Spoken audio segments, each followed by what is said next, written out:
Rumna ঝুমনার bus stop থেকে ছাতা মাথায় দিয়ে হাঁটতে হাঁটতে গ্রামের রাস্তা ধরে বাজার পেরিয়ে যাওয়ার সময় কমলার দোকান বন্ধ দেখে বুঝলো তাদের মা দোকান বন্ধ করে আগেই বাড়ি চলে গেছে। জলদি জলদি পা চালা, এদিকে বৃষ্টি বেড়েই চলেছে। রুমনা এখন পাশের গ্রামের প্রাথমিক স্কুলের শিক্ষিকা, আর ঝুমনা কলেজের 2য় বর্ষের ছাত্রী। গ্রামের বড় বরতলার কাছে মুরুলের বাড়িটা পেরিয়ে খড়ের বাড়িটা চোখে পড়তেই দুই বোন দেখল কমলা বারান্দায় দাঁড়িয়ে আছে। বাড়ি ঢোকার আগে পাশের সেই তালগাছের দিকে তাকিয়ে রুনার বুকটা কেমন যেন কেঁপে উঠল। সম্পূর্ণ গ্রাম অন্ধকার। গ্রামে বিদ্যুৎ আসলেও বেশিরভাগ দিনই গ্রামটা অন্ধকারেই থাকে।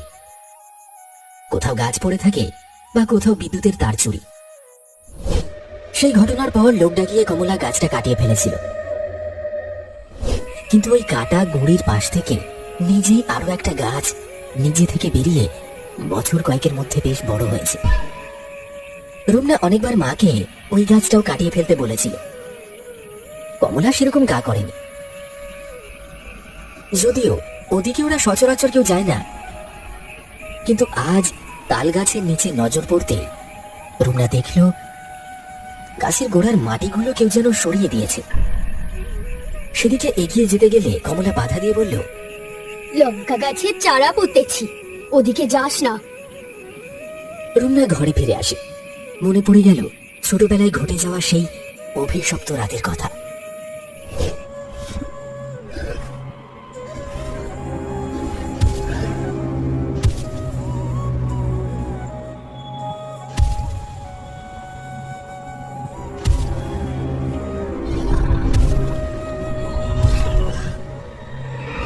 কি ভাবছিস এত? তাল গাছটা কাটিয়ে দিতে বললাম, তুমি তো শুনলে না। ওদিকে না গেলেই ভালো করতে। মেয়ের কথা শুনে কমলার বুকটা দুরু দুরু করে ওঠে। আকাশের গায়ে কালো মেঘ জমেছে। চা শেষ করে কমলা বারান্দায় দাঁড়িয়ে গাছের দিকে একবার তাকালো।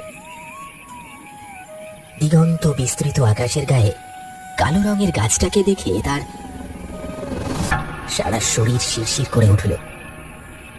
ঠিক তখনই কাছেই কোথাও একটা বাজ পড়ল। শুরু হলো তুমুল বৃষ্টি। শন শন শব্দে হাওয়া বইতে শুরু করলো। তাড়াতাড়ি দরজা দিয়ে ভিতরে চলে আসে কমলা। ঘরে ঢুকে দেখলো রুমনা স্কুলের খাতা দেখছে। ঝুমনা বই খুলে বাইরে জানলা দিয়ে গাছেদের মাথা দোলানি দেখে প্রশ্ন করলো, আচ্ছা মা, সাধু বাবা কি কি বলেছিলেন তোমার মনে আছে? কেন রে, হঠাৎ করে এত বছর পর? তখন তো আমি অনেক ছোট ছিলাম, তাই উনি বাড়িটাকে বেঁধে দিয়েছিলেন। নিয়ম মেনে চললে সে আর কোনোদিনও আসতে পারবে না।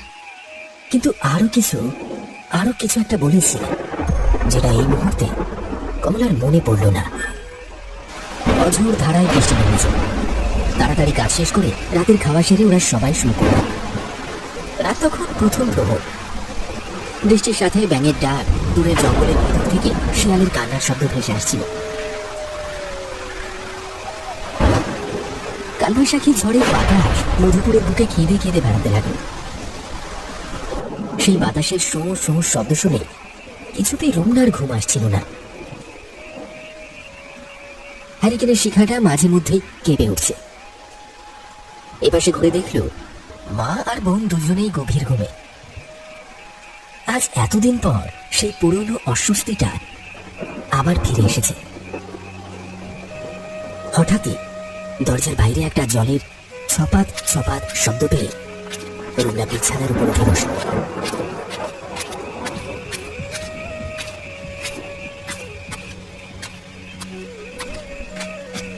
হ্যারিকেনের আলোটা এখন নিভু নিভু।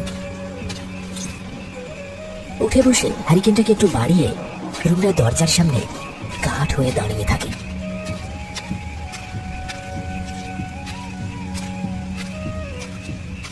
ছপাত ছপাত শব্দটা হঠাৎ মিলিয়ে গেল। রুমনা মায়ের দিকে এগিয়ে মাকে ডাকতে যাবে, ঠিক তখনই দরজার বাইরে থেকে প্রায় অপরিচিত একটা কণ্ঠস্বর ভেসে আসে। কমলা! ডাকটা একবারই এসেছিল। কমলা ধর্মড়িয়ে উঠে বসল। কিছু বলতে যাবে তার আগেই দেখল রুমনা ঠোঁটে আঙুল দিয়ে মাকে উত্তর দিতে বারণ করল। গ্রামগঞ্জে এইভাবে নিশিতে ডেকে নিয়ে যায়। কিন্তু এই ডাক যে কমলার বড় চেনা। মেয়ের কাছে এগিয়ে গিয়ে বলল, কে ডাকলো?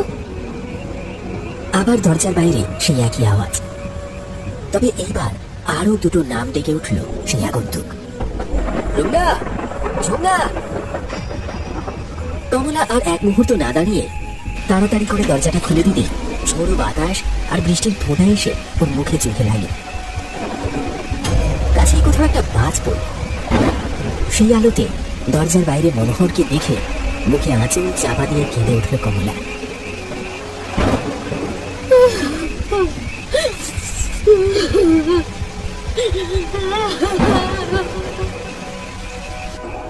ঝুমনাও ততক্ষণে বিছানায় ঘুম ভেঙে উঠে বসে পড়েছে। ঘুম চোখে কিছুই বুঝতে পারছে না। দীর্ঘ 25 বছর আগে জাহাজে হারিয়ে যাওয়া তাদের বাবা আজ এই গভীর রাতে ফিরে এসেছে। কমলা নিজের চোখকে বিশ্বাস করতে পারে না। কমলা মনোহরের হাত ধরে ঘরে নিয়ে এসে প্রশ্ন করল,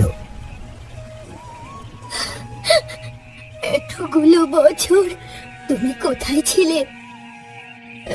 সব বলবো, আজ বড় ক্লান্ত, আমি একটু ঘুমোবো। কমলা চোখের জল মুছে বিছানা পেতে দিল। মনোহর বিছানায় শুতে সাথে সাথে ঘুমিয়ে পড়ে।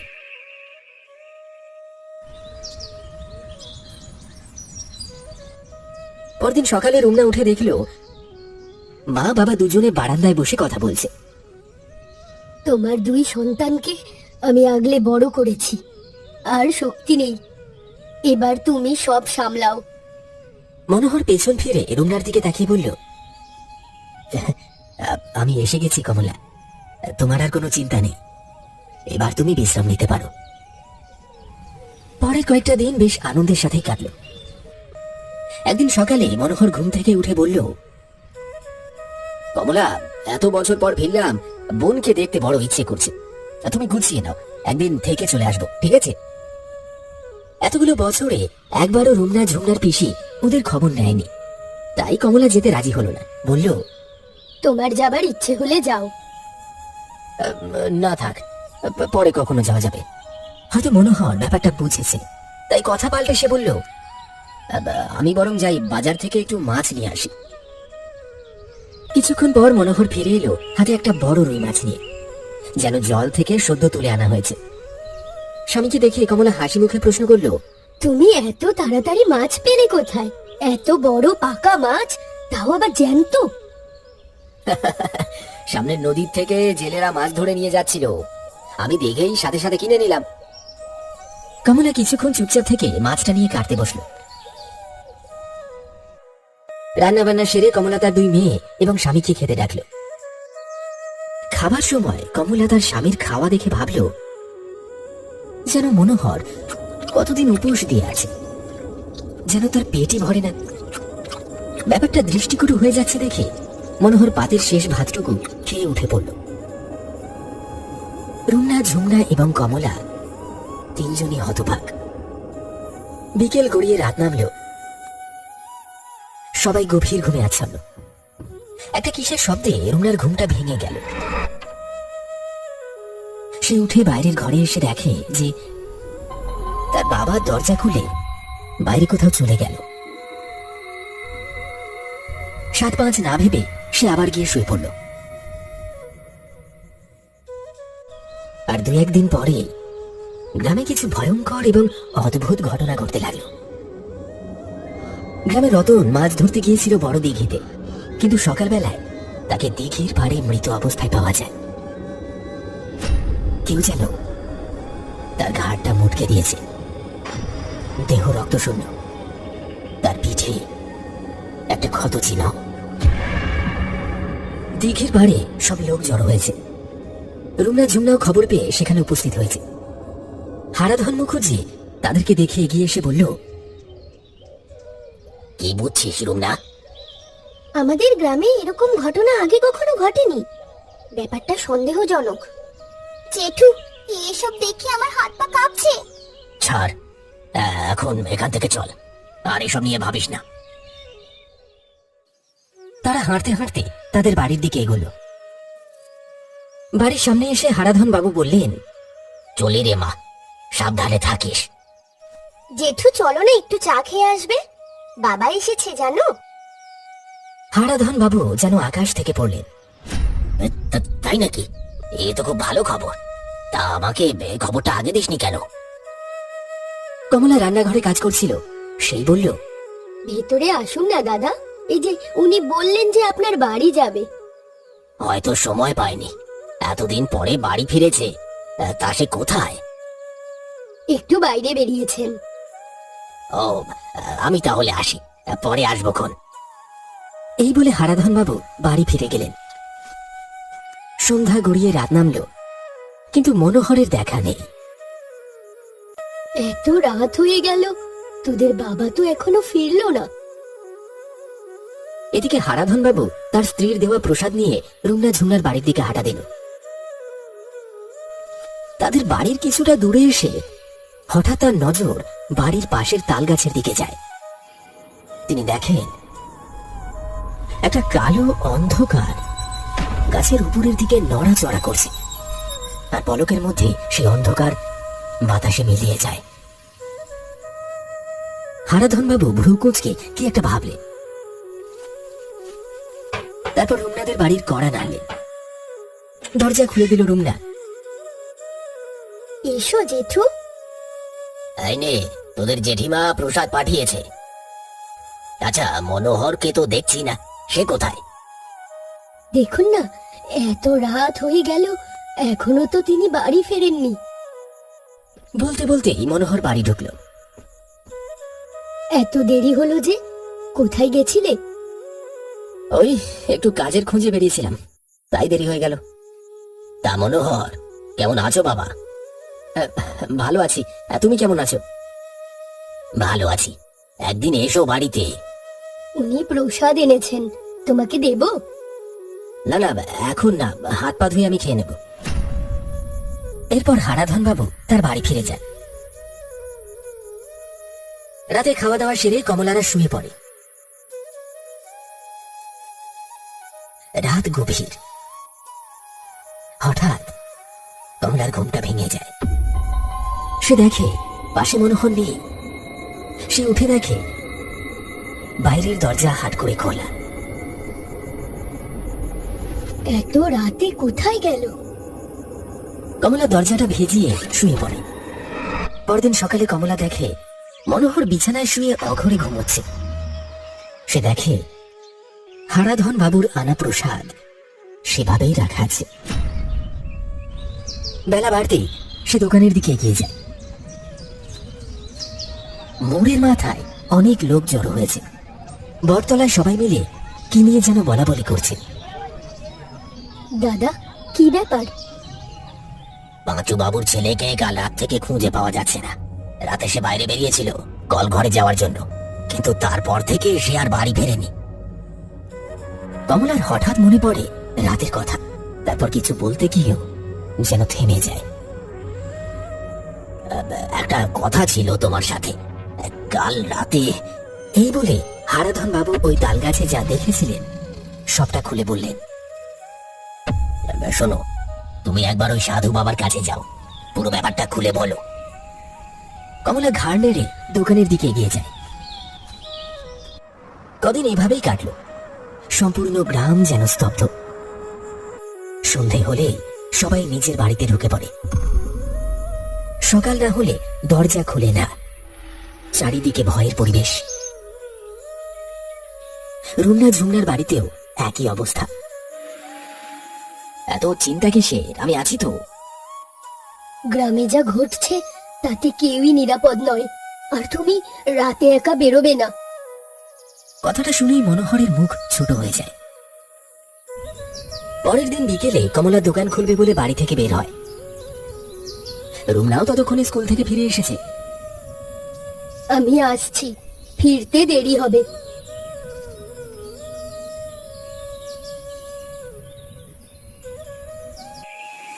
এদিকে আকাশের মুখ বার।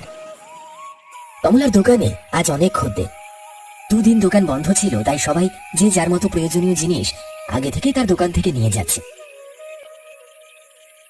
বেশ রাত হয়েছে, দোকান বন্ধ করে বাড়ি আসবে ভাবছি, তখনই শুরু হলো তুমুল ঝড়। কয়েক মুহূর্তে বাজ পড়ার সাথে সাথে তুমুল বৃষ্টি শুরু হলো।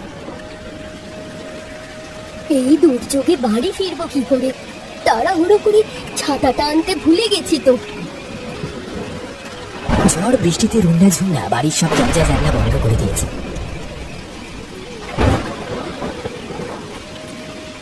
মেঘের গর্জন আর শন শন শব্দে তারা ঘরের এক কোণে বিছানায় বসে আছে গুটিসুটি হয়ে। কি রে দিদি, মা কখন আসবে রে? সেটাই তো ভাবছি। এই দুর্যোগে আমার ঠিক লাগছে না রে, মনটা খুব কুগাইছে। ওদের কথাবার্তার মাঝে ঘরের কোণ থেকে একটা খসখসের শব্দ ভেসে আসে, যেন কোনো হিংস্র প্রাণী নখ দিয়ে কিছু আঁচড়াচ্ছে। রুমনা নিঃশব্দে উঠে হ্যারিকেনের আলো জ্বালিয়ে ঘরের চারিদিকে দেখল, কোথাও কিছু নেই। খসখস শব্দটা এখনো আসছে। ঘরের ভেতর থেকে ঝুমনার একটা চিৎকার ভেসে এলো, দিদি, বাবা কোথায় রে? রুমনা ছুটে এসে দেখল বাবা কোথাও নেই। বাবাকে না দেখতে পেয়ে রুমনা হ্যারিকেন হাতে নিয়ে বাইরে আসে। তখন বৃষ্টিটা একটু কমেছে। বাবা! কোনো উত্তর নেই। খসখস শব্দটা আরো জোরদার হয়েছে। তালগাছের দিকে না চাইতেও চোখ চলে গেল।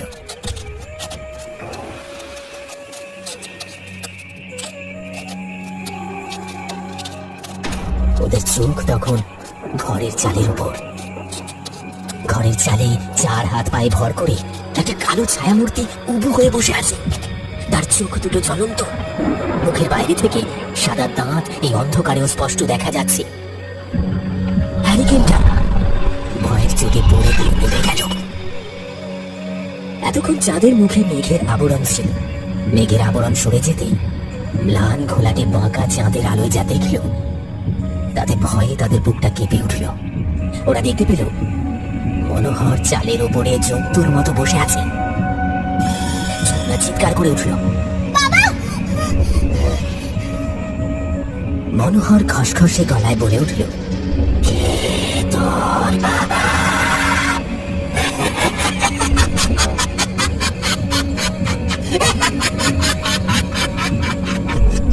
কথাটা বলে বিকট হাসি হেসে চার পেয়ে জন্তুর মতো সে নেমে আসছে জাল বেয়ে। ঝুমনার উপরে ঝাঁপিয়ে পড়তে যাবে, ঠিক তখনই রুমনা তাকে টেনে নিয়ে ঢুকে গেল ঘরের ভেতর। তাড়াহুড়োতে বাইরে দরজার খিল দিতে ভুলে গেল সে। ভেতরে ঘরে ঢুকে তারা দরজার খিল নেড়ে দেয়। তাদের হাত পা কাঁপছে। তারা শুনতে পেল মাটিতে নখ আঁচড়ানোর আওয়াজ।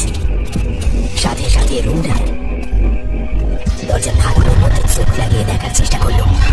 রুমনা দেখলো এটা তাদের বাবা নয়, এই হলো সেই একা নরে যে ছোটবেলায় তাদের খেতে এসেছিল।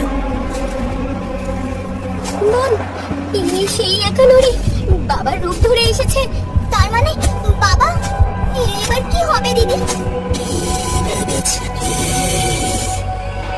আমাকে আমাকে দিয়ে পার পেয়ে যাবি। আজ তোদের দুজনেরই ঘাড় মোটকে রক্ত খাবো। রুমনা ঝুমনা চিৎকার করতে লাগলো, বাঁচাও, বাঁচাও! কে কোথায় আছো? বাঁচাও, বাঁচাও! আমাদেরকে বাঁচাও! বাঁচাও আমাদেরকে! বাঁচাও, বাঁচাও! তাদের দরজায় বারবার ধাক্কা দিতে থাকলো সেই অপার্থিব জন্তুর ন্যায় প্রাণী।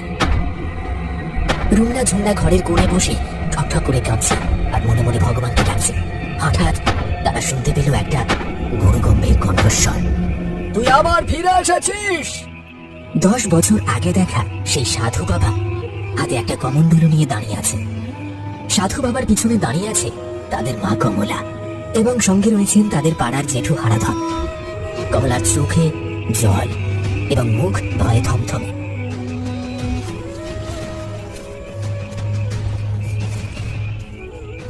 সাধু বাবা কমণ্ডলু থেকে জল নিয়ে একা নরের দিকে ছুড়ে দিতে দৌড়ে বাড়ির বাইরে বেরিয়ে সে আবার বাড়ির চালের উপর উঠে পড়ল। রুমনা ঝুমনা সাহস পেয়ে দৌড়ে বাইরে বেরিয়ে তাদের মাকে জড়িয়ে ধরল। বল, কেন ফিরে এসেছিস?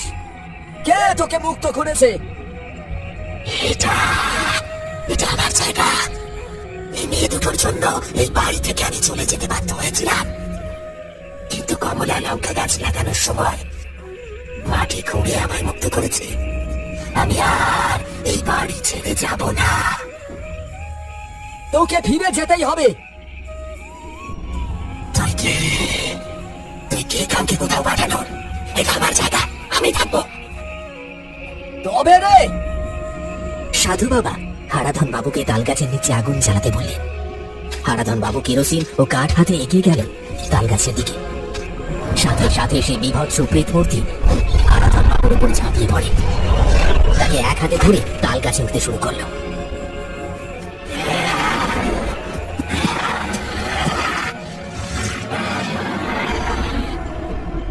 সাথে সাথে সাধু বাবা কমণ্ডলু থেকে জল নিয়ে কমলা ও তার দুই মেয়ে চারপাশে গন্ডি কেটে দিয়ে এগিয়ে গেলেন তাল গাছের দিকে। ফু দিয়ে উড়িয়ে দিলেন একটা গুঁড়ো। সাথে সাথে কাননের হাত থেকে নিষ্কৃতি পেয়ে মাটিতে পড়ে হারাধন বাবু। সাধু বাবা এগিয়ে যাবে সেই সময় হারাধন ভাঙা ভাঙা গলায় বলে ওঠে, আমি আমি ঠিক আছি, এই পিশাচটাকে আগে শেষ করুন বাবা, শেষ করুন। সাধু বাবা তাল গাছের গোড়ায় মন্ত্রপুত জল দিয়ে গন্ডি কেটে দিতে গাছে আগুন জ্বলে উঠল। প্রেত মূর্তি ততক্ষণে সে তাল গাছের মাথায় উঠে গিয়ে মনোহরের গলায় চিৎকার করছে আর বলছে, রুমনা, ঝুমনা, বাঁচা, ও আমাকে মেরে ফেলবে, বাঁচা। সেই ডাক শুনে ঝুমনা উঠতে যাবে, ঠিক তখনই সাধু বললেন, ওর মায়ায় ভুলো না, ও চাইছে তোমাদের গন্ডির বাইরে বের করতে। একবার এই গন্ডি পেরোলে আর তোমাদের বাঁচাতে পারবো না। মনোহরের চিৎকার থেমে এখন আবার অপার্থিব চিৎকার ভেসে আসে।